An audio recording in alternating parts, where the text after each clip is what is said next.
After a dip on Monday, prices should rise for the rest of this week. We're looking at a market that's likely to have a correction coming. We've been talking about this correction for a few weeks now. It's likely to be the first couple of weeks of December are the most severe. And there's a possibility that it could be fairly dramatic because we had such a huge rally the last 3 or 4 weeks. However, in the context of the larger story, we're still bullish until next April. Okay? So we're looking for a break in December, another break early January into mid-January, followed by a fairly strong rally that could start in the middle part of January and end in the late part of April. And that could take the market to new highs beyond the 4,800. Short term, we have a chart here that describes what we're expecting, which would be a little bit of a low coming early this week and a rally the rest of the week.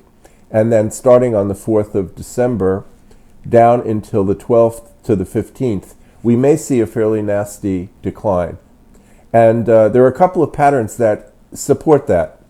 Actually, one of the best matches over the last 6 months is the 1994 market.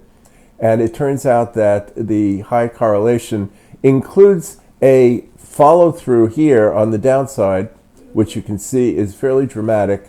And then it recovers and goes up for a few months after that, which is kind of what we're expecting.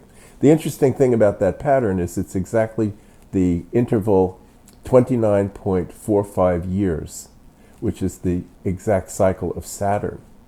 So it has a planetary connection as well. There are also a number of shorter-term cycles that are working.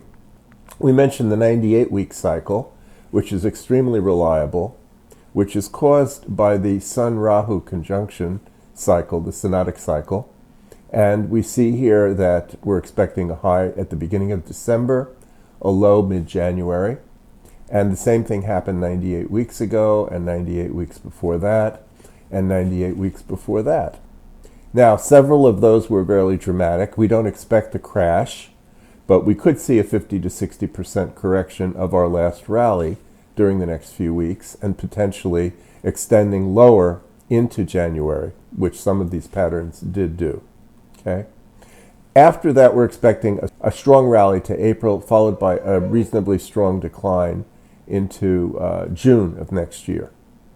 We're giving another course. This one we're making available to people in Asia and Australia because we'll be doing it in the evening, U.S. time, so that people there can have their material during the day, and they don't have to be up in the middle of the night in order to get the information. This will be starting on December 3rd, and for those who are interested, you can sign up for that.